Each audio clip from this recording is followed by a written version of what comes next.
All right. Welcome, colleagues, friends. Good morning. My name is Caroline Dunton, and I'm a senior researcher on the Global Governance Innovation Platform here at UNU CPR. I'm thrilled that you're all here today. The GGI platform, the Global Governance Innovation Platform, is a multi-year initiative to help United Nations member states design new multilateral mechanisms capable of addressing complex global challenges. It identifies, analyzes, and visualizes innovative governance mechanisms that can serve as templates for new institutions or inspire reforms to existing ones. Today, as part of the GGI platform, I'm thrilled to welcome Dr. Michael Murphy to present his policy brief titled International Inequality and Post-Quantum Cryptography. Dr. Murphy is the director of the Center for International and Defense Policy at Queen's University in Canada, and his policy brief is newly published on both the CPR website and on our GGI website. Please do download it and give it a read. Dr. Murphy will give his presentation, and following that, I'm delighted to have Dr. Branka Marian with us to provide discussant commentary. Dr. Marian is a senior researcher at Project Plowshares and a senior fellow at the Center for International Governance Innovation, also in Canada. I'm grateful to both of you for your time and your insights. Following the commentary, I will open up the floor to questions. So why don't we get started? Over to you, Michael.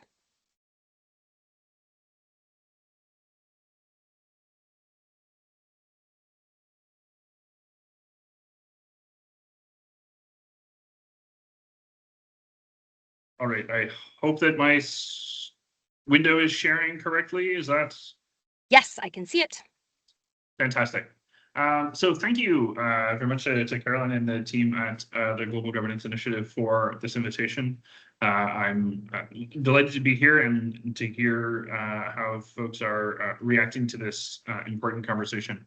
My presentation is going to cover some of the background of the issues of post-quantum cryptography and broader cryptographic transitions, and how the element of international inequality has been, I would argue, underemphasized in this conversation. By way of a bit of background, my name, as Caroline mentioned, is Michael Murphy. I'm the director of the Center for International and Defense Policy at Queen's University. For over 50 years, the center has been a home for policy-relevant research in Canada that addresses topics of defense and security, foreign policy, international affairs, and beyond. At the CDP, most of my work has been focused in our technology and security cluster that looks at how emerging technologies are reshaping the ways that we think about defense and security issues, and also changing relationships across society that are driven by these intersections. Before starting, I want to recognize the funders who have made my broader portfolio of research possible, that being the Mobilizing Insights in the Defense and Security Program at the Department of National Defense in Canada, MyTax, a nonprofit research funder in Canada, as well as the Social Science and Humanities Research Council of Canada. I should probably give the regular disclaimer that what I'm about to say does not necessarily reflect an official position of the Government of Canada or any of these funding organizations, although, my gosh, I would wish that one day they would adopt that as an official position. So before getting specifically into where we stand right now at the intersection of international inequality and post-quantum cryptography, I want to just briefly provide some historical context from last year, because I think understanding the current policy context is important to recognize the critical issues going on at the moment. So in 2025, we saw increased defense spending commitments, even from countries that are not currently engaged in large-scale kinetic operations, and especially in the NATO alliance, where we saw through the Hague Declaration a joint commitment to reach ultimately 5% of GDP spending on both direct defense expenditures and broader defense, security, and resilience related spending. At the same time as that funding was going up, we saw a decrease in international aid and assistance. I would say that this is a supply side decision where countries that had been giving international aid withdrew from that rather than a lack of demand or a solving of problems and challenges around the world. So this is not not a success story in my view.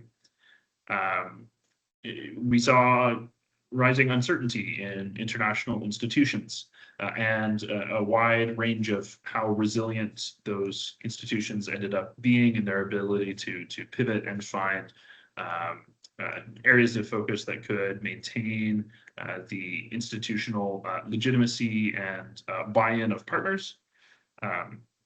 One of those ways was through a new form of science diplomacy. And we witnessed this in the G7 cycle last year, where a focus on making meaningful progress on a science and technology governance, rather than on kind of broad summit declaration, provided an opportunity for the G7 to shore up institutional resilience and minimize conflict on the terms of engagement there. So the Kananaskis Common Vision for the Future of Quantum Technologies was clearly a key point for the development of global governance in the quantum space last year. But we also saw a range of country-specific initiatives, the launching of national strategies in some countries that did not previously have one, as well as new incentive programs being developed, like the Canadian Quantum Champions Program. We saw also, on the computing side, but also in the sensing domain, networking and other applications of quantum, we saw technological advances that really accelerated some of the planning discussions and preparedness discussions for the potential threats and opportunities that we anticipate will emerge from quantum in the next 5 to 15 years. So with that kind of broad, whistle-stop tour through quantum policy context, I want to pitch a very oversimplified view of what people are talking about in quantum policy discussions.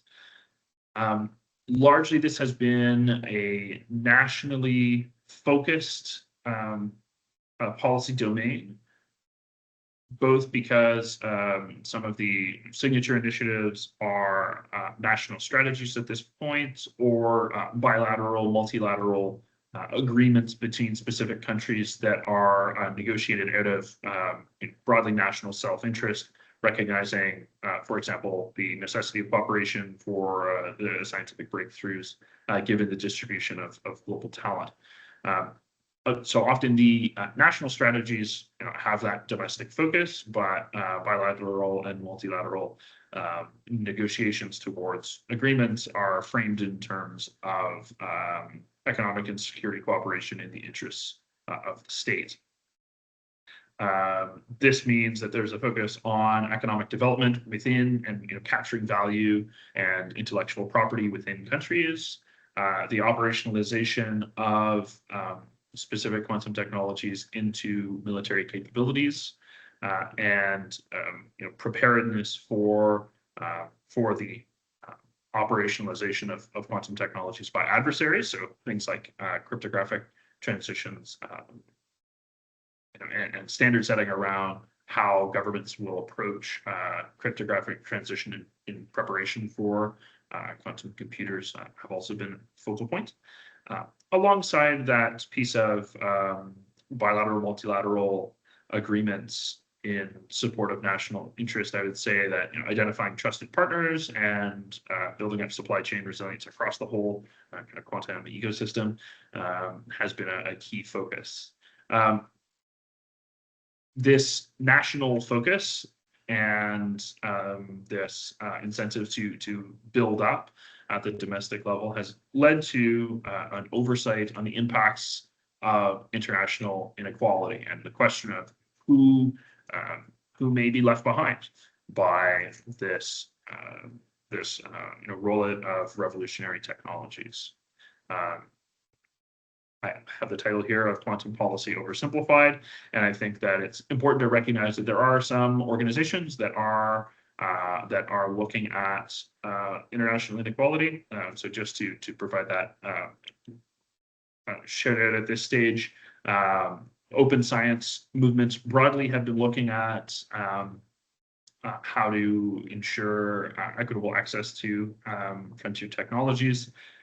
Some of the thinking of the World Economic Forum and more recently the Africa Quantum Consortium have all been looking at how international inequality can be overcome as these new technologies roll out. I'd say that part of recognizing the urgency of this of policy action in this space and of recognizing the intersection of international inequality with quantum technology questions is that yes, quantum is the future. We do not have currently the kind of large scale quantum computing systems that will provide full realization of potential, but quantum is also now. Quantum science was recognized in its centennial last year with the International Year of Quantum Science and Technology. Quantum science is now a well-established set of fields. This is the study of the very small, but it is also the science that allows technologies that structure our societies today. There was an earlier generations of technologies that were enabled by knowledge of quantum systems. So, as we knew what quantum properties of the microscopic were and how they functioned, that enabled the production of lasers, semiconductors, other technologies, even to some extent the Teams call that we're all on today. But a new generation of quantum technology will come from not only knowledge of those systems, but also the ability to manipulate quantum systems in order to generate new effects across a range of technological domains, sensing, computing, networking, and beyond. And a lot of the focus in national economic development conversations is usually on how quantum of now and the future can drive economic benefit, but there's a second important framing around preparedness for the threats that may emerge, and specifically the way that quantum computers will pose a challenge to existing systems of encryption. And that really leads to the need for growing quantum resilience across the world, but especially in sensitive digital systems. And that's because of the threat of cryptographically relevant quantum computers, or CRQCs. So cryptography refers to the process of broadly keeping information safe. And current encryption frameworks are at risk from quantum computers once they reach a processing capacity called cryptographic relevance. So, I'm going to avoid getting into the weeds on,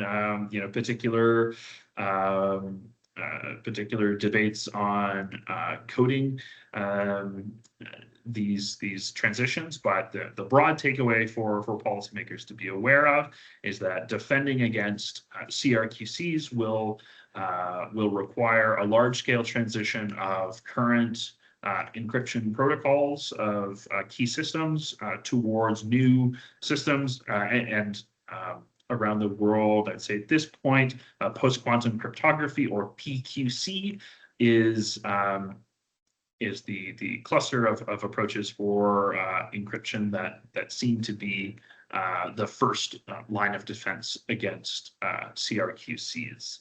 I want to touch a bit on what specifically the types of threats are.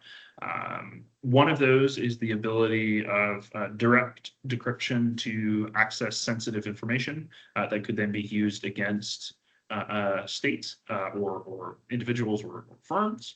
And this is, the ability of an actor with a sufficiently powerful quantum computer to take encrypted data, break the encryption on that, and then have access to information that was intended to be kept sensitive for some period of time. What is particularly pernicious about this capacity is that there are some data that we want to keep safe for long periods of time.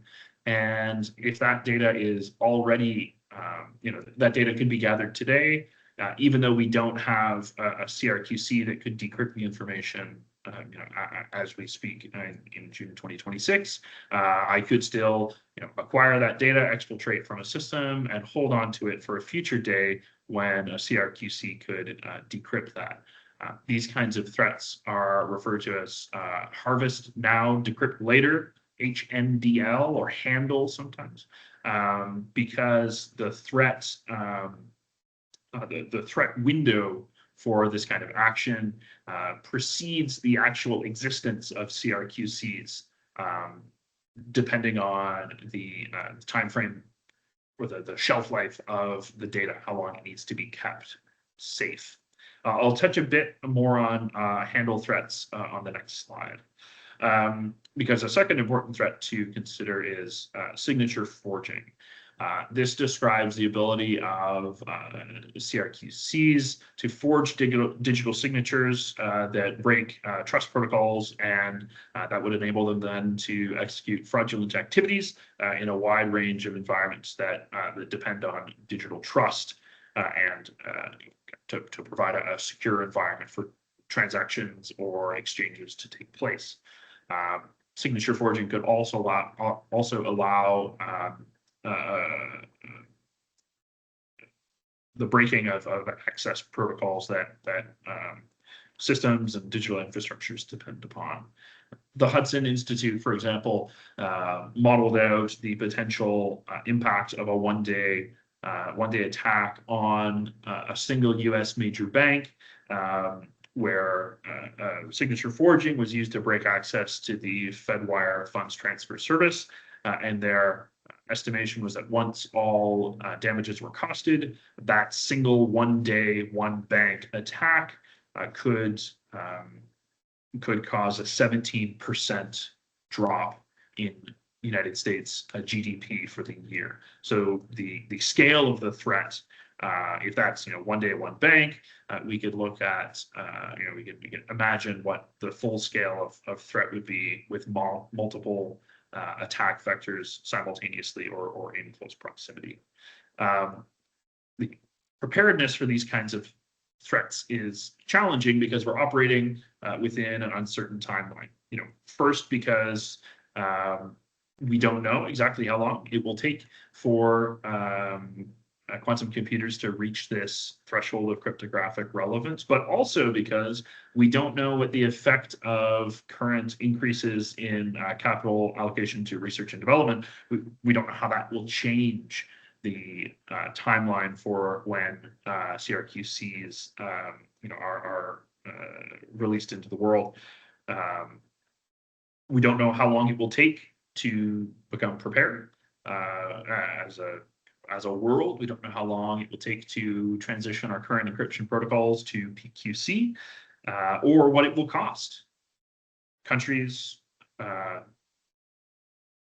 other regional organizations, international institutions, and private firms. We don't know what it will cost for PQC preparedness globally. And finally, there's an uncertainty that arises from the recognition that long shelf life data, critical systems, military plans, those sorts of data that need to be kept secure, perhaps for a lifetime, they may already be vulnerable to that handle threat. So the way that folks in the quantum encryption space think about this, how they measure the threat is through something called Mosca's inequality. And it's a fairly simple notation. I've taken the slide here from the policy brief, so if you're interested in a more detailed discussion, I would encourage you to look at that. Basically, Mosca's inequality says if the length of time until the quantum threat is expected to exist is longer than the shelf life of the data, right? How long you need it to stay secure, plus the time to migration, how long it will take you to ensure PQC PQC protection for that data, then you're all right. You can start on your transition. You can set your transition plan, but there's no risk at present. If, however, the data needs to be kept secure until after the expected date of cryptographically relevant quantum computers coming online, or if the time required to transition a system to PQC plus the shelf life of the required shelf life of the data is greater than the time remaining before the quantum threat, then the information is already vulnerable today, and in fact may have been vulnerable already for months or even years. An overlooked aspect of this whole conversation has been the backdrop of international inequality. Writing on the digital divide, for example, since the early 2000s has highlighted that the development of emerging technologies that are potentially revolutionary in their impact on society do not neutrally apply across the world, but access to these technologies is mediated by the inequality that already structures power, privilege, and access across the globe. And that differential access means both, in the context of quantum computing, both an increased vulnerability to threats, because the defenses may not be placed in time, and a reduced economic opportunity, because again, the systems will not be or may not be prepared in time if resources are not in place. There are some positive signs in terms of how international organizations have taken steps to reduce the digital divide. You can look at the UN Technology Bank for the Least Developed Countries as an example of ways that concerted international action can help address infrastructural bottlenecks and gaps. But this is a new policy challenge demanding costly and extensive action. And it's happening, it's rolling out in the context of increasing urgency, decreasing international aid, and highly strained international budgets. In the paper, I argue that in this world of increasingly large debt service obligations, global instability, high rates of inflation, and existing infrastructural deficits and gaps, government budgets are facing a kind of trade-off between government budgets in low and middle income countries are facing a trade-off between the continued provision of core state functions and this, somewhat nebulous threat of quantum computing that will require a costly and difficult cryptographic migration to ensure resilience in face of the threat. This appears to be on its face a kind of no-win scenario for low and middle income countries, where the three options are on the table are to maintain course with budgetary allocations and state priorities, and accept the vulnerability of attacks from cryptographically relevant quantum computers, and the potential that current secrets are no longer secret due to handle threats. Second option of withdrawing critical systems from the internet, putting in an air gap so that external operating CRQCs are not able to get into systems. There would still be the threat of the exfiltration of encrypted data for future decryption that happens before that air gap is in place and critical systems are withdrawn. But that would also minimize the ability for certain governance functions to be undertaken. Or third, a set of very difficult decisions around the withdrawing or limiting of core state functions to fund a post-quantum cryptographic transition. For these reasons, I think that there is an imperative for international action here. And in paper, I argue that the alternative to this bleak menu is for international cooperation and action by international institutions to support post-quantum cryptographic transitions and to ensure that international inequality does not structure the ability of states to achieve quantum resilience. A first step on this journey would be funding risk assessments.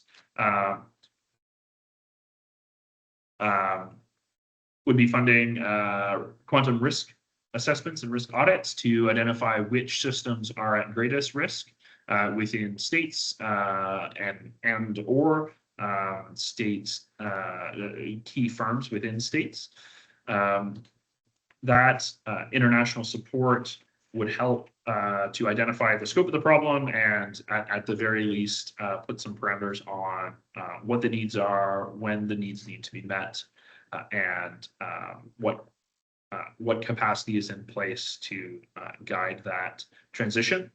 A second imperative would be international support for training and upskilling of the relevant highly qualified personnel who are already within low and middle income countries to ensure that domestic capacity is built for post-quantum cryptography and risk analysis, because even if there is international support that's available for highest priority systems, there's a strong advantage to having that capacity available domestically, and distributed around the world, and offering new economic opportunities for those professionals in low and middle income countries. And then finally, having assistance for post-quantum cryptographic transitions in low and middle income countries to actually fund the work that is needed to transition those systems. So I want to thank, I hope that I haven't gone too far over time. I want to thank again Caroline Dunton and the Global Governance Innovation Platform team at Center for Policy Research for this invitation. I look forward to your questions and also hearing the discussion feedback. Thank you, Michael. Bronca, I'll turn it over to you.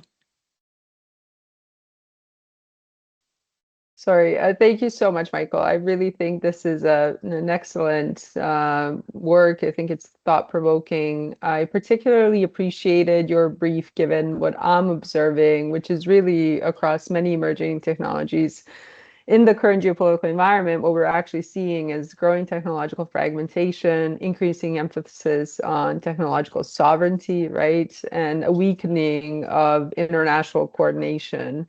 So what I really appreciate about your work is that, for quantum resilience, it seems to me that this context makes this global cooperation and capacity building support for low and middle income countries even more important, given the challenges that are coming. And as someone who talked about AI and autonomous weapons 11 years ago, I appreciate where you are, Michael, in saying, like, this is an issue, you should pay attention.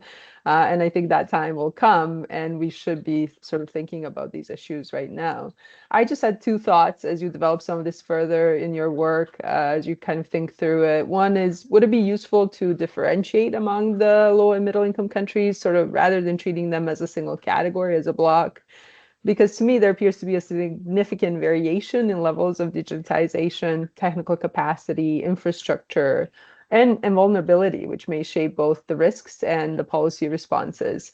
So perhaps a typology distinguishing countries by digitization levels, whether they function as data transit hubs, perhaps, or even by geopolitical alignment, might yield, I think, some more interesting policy targeted and effective sort of cooperation frameworks, perhaps, just sort of being more attuned to like where the countries are here. And the second is perhaps a little bit more provocative, just thinking through some of this. A lot of these countries are often described as lagging in digital transformation, right? and having limited connectivity and limited digital infrastructure. So I was just thinking about this when I was reading your piece, like, could this lower level of connectivity in some contexts provide a degree of resilience against quantum-related threats? And relatedly, what we do with capacity building efforts is framed around helping countries catch up. But could there be a risk of encouraging investment in cryptographic infrastructure before quantum safe standards and implementation practices are fully mature, thereby creating sort of new vulnerabilities? And if so, how should sort of capacity building efforts be tailored to reflect these different starting points? So I would just be interested, as you kind of continue this work, what your thoughts are in terms of addressing some of these. I'll end there, Caroline, because I'm sure others have questions as well. For sure. Thank you so much to both of you. I know I have a lot of reflections and questions, but I will open it up to our audience. The question and answer function is enabled, so please pop your questions in there. I will read them out, and that will maximize the amount of time that Michael is able to respond to them. And Branka, if you want to jump in as well, pop your hand up. So please start filling the question and answer function, and we'll go from there.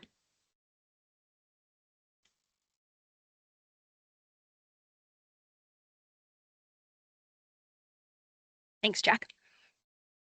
Michael, while we let it fill up, do you want to sort of respond to some of Branka's points first? Yes. Well, first, thank you.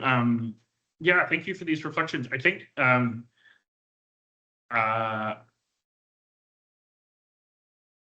one of the difficult points about operating in this kind of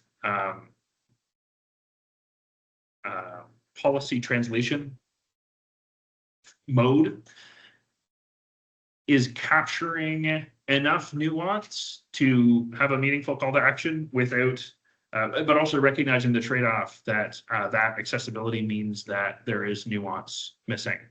So, to the question of, disaggregating within that group of, my call to support, absolutely, absolutely, there is, greater disaggregation needed there. Unfortunately, we can't with certainty disaggregate those groups perfectly until the risk audit has been completed, because, as you rightfully mentioned, not only are the levels of digitization and the development of digital infrastructures different in different countries, but they also serve different functions. And for example, countries that have a great degree of military preparedness in terms of their digital footprint may prioritize cryptographic transition higher than countries with less of a military footprint, because there would be fewer of those very long shelf life data that the country would want to keep secure. So, a difficulty of this space is that without that quantum risk auditing being done, we could disaggregate by income or, I don't know, broadband connectivity, or like some of those kind of, more established metrics. But I think that's a conversation that needs a lot more people feeding into identifying the proper measures, because at this point there's just too much uncertainty for at least for me to have a clear sense of how to disaggregate countries. The question of is a lower digital footprint a kind of aid to resilience? That's an interesting way of framing it. Definitely you would see a lower kind of potential threat space. There would be fewer, vectors for attack. I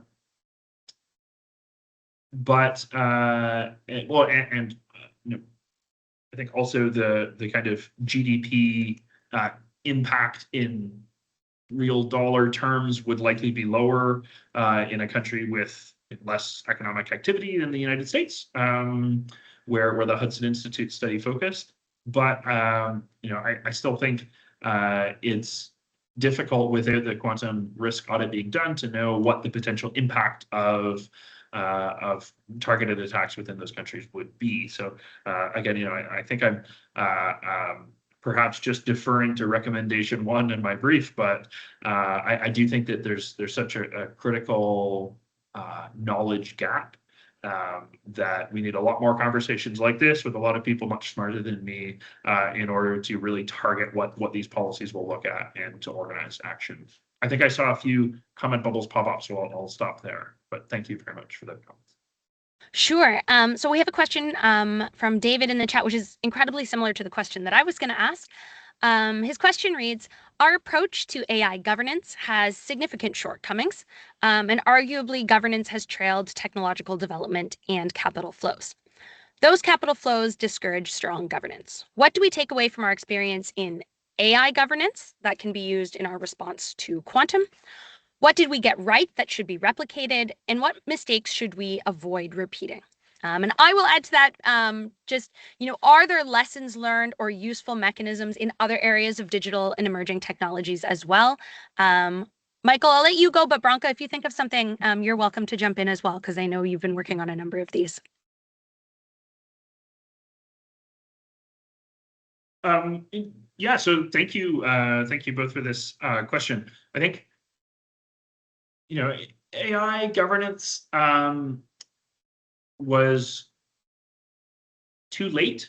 There is a risk that quantum governance is too late as well. I think there were people sounding the alarm on this, years ago, and had those conversations crystallized earlier. As with AI, we would likely be in a better place as far as having regulation in place and mitigating risks of undue market influence or kind of specific large firm influence on policymaking, whether it's in a particular country or internationally. I think that in general, quantum has some special properties that make the direct comparison to AI difficult.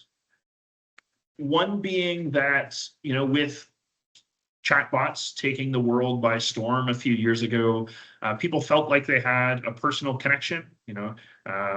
Expedia now had someone talking to you when you were searching for your trip, and it feels like it's changing your life, even though you end up, booking the same flight and hotel.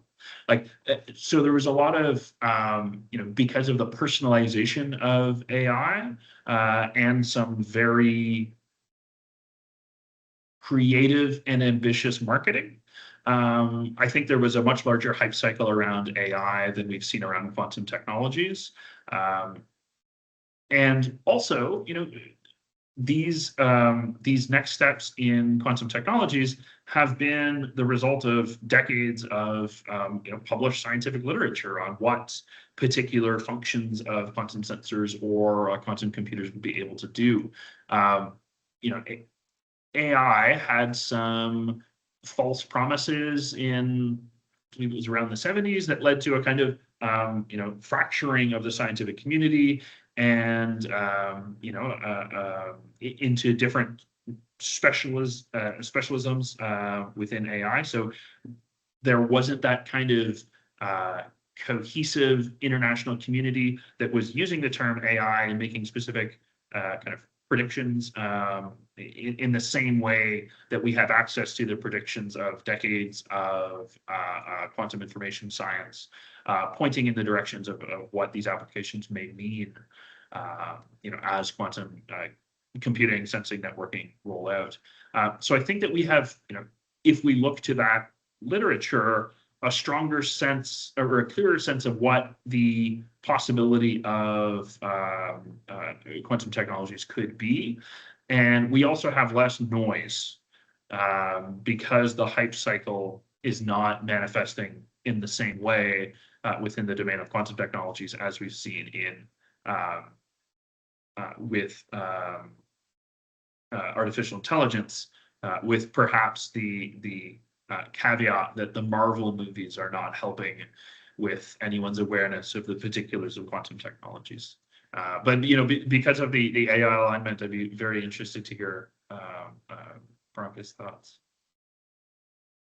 Yeah, you suffer from the Marvel movies and we suffer from the Terminator. And there is a movie out there that haunts you if you are in the emerging tech space. But I think these are great points, Michael. And I really appreciate your point about like we need to know what the gaps are. We need to do like a risk assessment, right? We need to understand that. And that for me, there are two lessons for quantum and like for us as we're looking at these issues from the AI discussions that have happened. One is innovation can happen a lot quicker than we expect it to happen, and just to be ready. So just because we kind of say, okay, quantum is just around the corner every 10 years, there seems to be that perception that we shouldn't be lulled into thinking that this is not going to be an issue within a few years. And that we should take that lead time. I mean, we have sort of what we have on quantum, I think you're right, Michael, is a greater deal of agreement among the expert and the scientific community about some of the issues and the challenges. And that is helpful to thinking through like what is it that we actually need and how do we prepare for that future. The second really is to think through what are possible applications that could come in the near term that might not be as disruptive as we sort of, the Q day, like, that might not be as disruptive, but are still going to be challenges for governance. And this is where I think with AI, in particular in the military domain, what we saw with AI decision support systems, they've gotten a lot more attention the last year or so, but really we've seen some of these systems be rolled out in 2021. So we've had a few years where we should have sort of thought about what does it mean when it's actually transforming your decision making in that case. With quantum, I think the thing is to think about what does it mean even for those systems when you have access to this type of information? What are the types of adversarial attacks that you could foresee if someone has access to the very data that you're sort of depending on for some of these AI systems? So it does intersect. And I think it's really important for us to take that lesson to think through what are these near-term sort of implications and how do they impact all of these other areas of work. And this is what we're struggling a bit with some of the human decision making, for example, in command and control, and thinking through even implications for nuclear weapons, right? And I think that sort of intersection of these technologies deserves a lot more attention, and they're unfortunately often treated in silos. We want to silo them, and we want to put everything into a single department. And I think we need to think across these challenges, and that will provide us with a lot more insight how to be prepared for that future, which is coming. And I think it's reassuring that people like you are thinking about these, and particularly for low and middle income countries, because from my years of observing international discussions, we often fail to think through the actual capacity that exists in the vast majority of the countries. And I think that makes governance even more challenging because some of the tools and frameworks are incredible and useful for countries that can implement them, but the vast majority of countries actually do not have the capacity. And so I think really coming back to those issues of capacity and resourcing is critical in this discussion as well. Thank you. And that leads really well into the question that's in the Q&A right now, which reads, is there a framework for what kind of information is to be shared in countries without being potentially misused by other countries? So my interpretation of that is that it's probably, between countries. Yeah, so I think this is a really important important safeguard to have in place when things like risk audits are being done. I think of the potential risk that could come about if a risk audit update, for example, something outlining failures to secure critical systems, then makes it into the hands of an adversary looking to use a CRQC against a state. That could obviously be an issue. So I think that having clear data protection, secure system protocols in place for quantum risk audits would be important. I have heard some people working in this space talk about the return of paper and pen, and hard copies as documents that cannot be hacked. There are obvious downsides to having international inequality dictate continued access to internet versus non-access to internet. But unplugging and switching to paper and pen for some critical system monitoring or work plans or something like that, that could be a potential pathway. That avoids that kind of problem. Otherwise, ensuring that secure systems are in place, it's encrypted cloud or other pathways like that to ensure that data specifically around the risk audits are kept, and kind of the progress on the transition are kept secure. Veronica, did you want to add anything? No, I was gonna maybe just a question for Michael. As I'm thinking, as you're going through this, I'm thinking even, how do we even make cooperation happen given how critical, right, this could be to vital state secrets, interests, right? Like, how do we even overcome that hurdle? Particularly in the current geopolitical context for coordination, right? Like, how do we make the case for coordination, I guess, is what I'm asking you, because I'm struggling with this. I'm constantly saying it's too fragmented, these systems, we live in a world that's interdependent across supply chains, across all of these other things. And so if we're all calling for greater fragmentation, I think there's so many problems there. But at the same time, the pushback is like this current geopolitical context makes cooperation really, really challenging.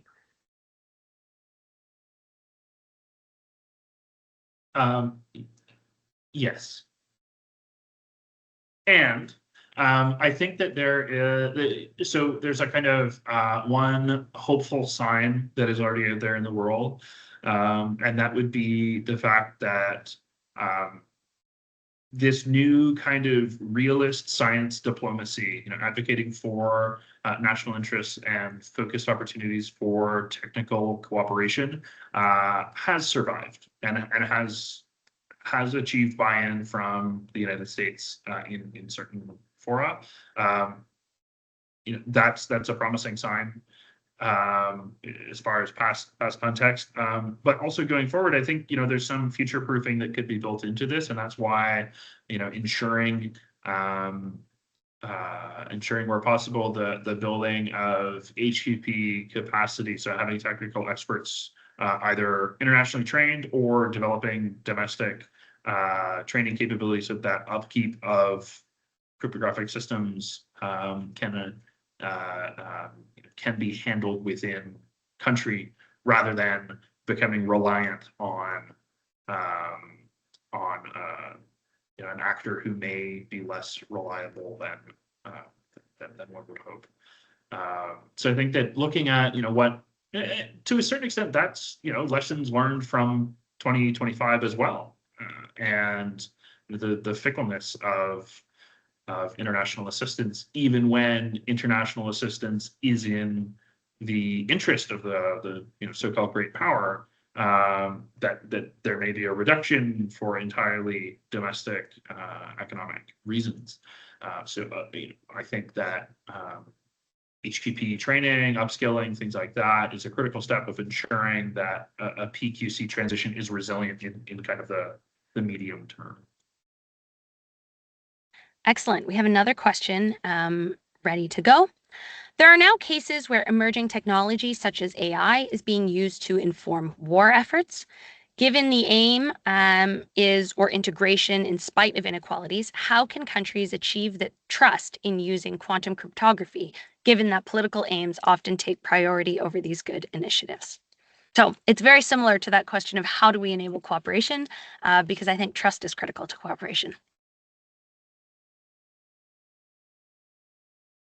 Yeah, so I'm not sure if I have an answer for the trust building, But any time that I've given a presentation that outlines some of the risks and threats, the interest in preparedness just kind of naturally emerges. I think this is the threats posed by cryptographically relevant quantum computers are much scarier than they seem at first brush, and I think that public awareness of that will lead to an appetite for change, especially as that timeline becomes closer.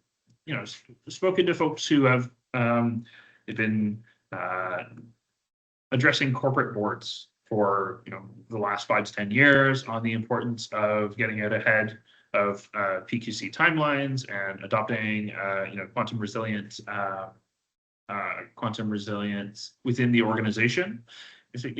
Corporate boards aren't super interested in taking steps that will impact the bottom line for the next 5 years against a threat that's 10, 20 years away. I think because the urgency of a threat being 5 to 10 rather than 10 to 20 years away, because of that that greater sense of urgency, it may be the conditions may be right for greater political buy-in or public pressure than they would have been if we had this conversation in 2002. But I think it's a kind of awareness raising rather than awareness raising of the real and serious threats, rather than we should spend millions and billions of dollars on this new tech product. Like, I don't recommend that strategy at all. I think it's more about the societal impact and why this is really something that matters for society and for continued internet access and aims for equality and development and empowerment.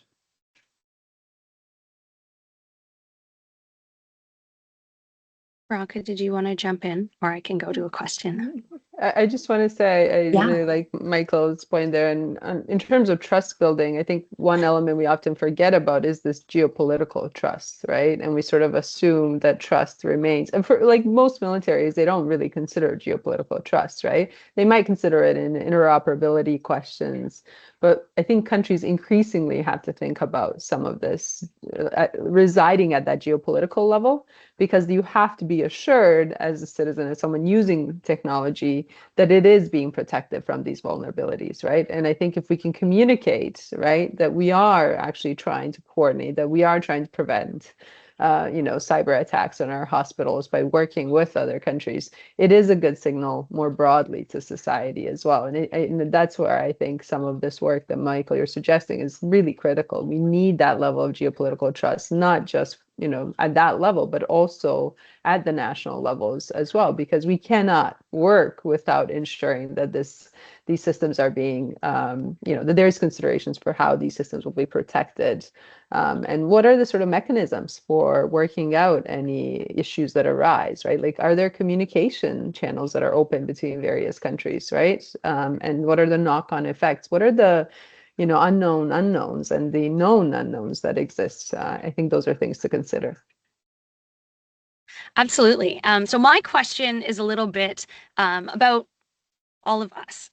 So for those who are policy experts, governance experts, what is their role in informing cooperation, making recommendations, supporting different governance initiatives? So it's a bit of a question of, what have you learned of being an expert providing advice on this? But also, is there a particular role for policy experts going forward that you would recommend?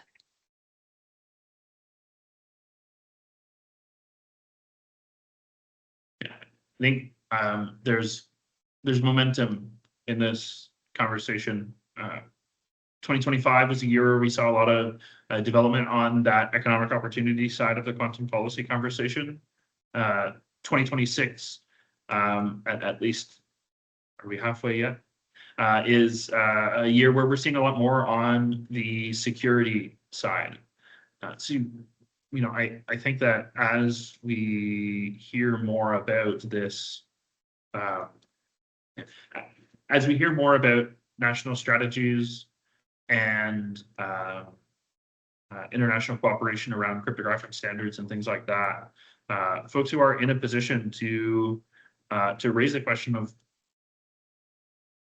of how the internet as a global point of access will continue should raise those questions. And that's perhaps the last bit of millennial idealism left in my sponge that I'm wringing out on this issue. But I think there is momentum, and there are people who care, and bringing those things together and making sure that this is something that is that has enough awareness, that folks are willing to spend a bit of their professional capital to prioritize international inequality.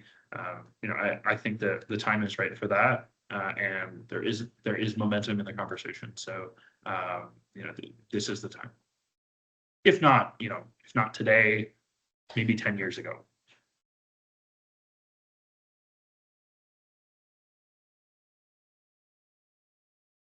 Branka, if you wanna have a last word, go for it, and then I'll wrap us up. Well, thank you so much for this, Michael. I really appreciated the insights, and this is going to be helpful to my own work. So I really appreciate that, and I appreciate the last little bit of millennial optimism. I feel like it's needed and necessary, and those of us in the millennial and elder millennial category have to try and ensure that this sort of spirit of cooperation is supported as well.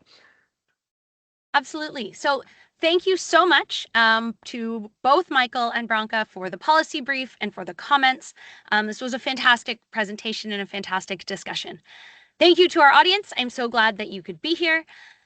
We hope to see you at future virtual and in-person events if you happen to be in New York.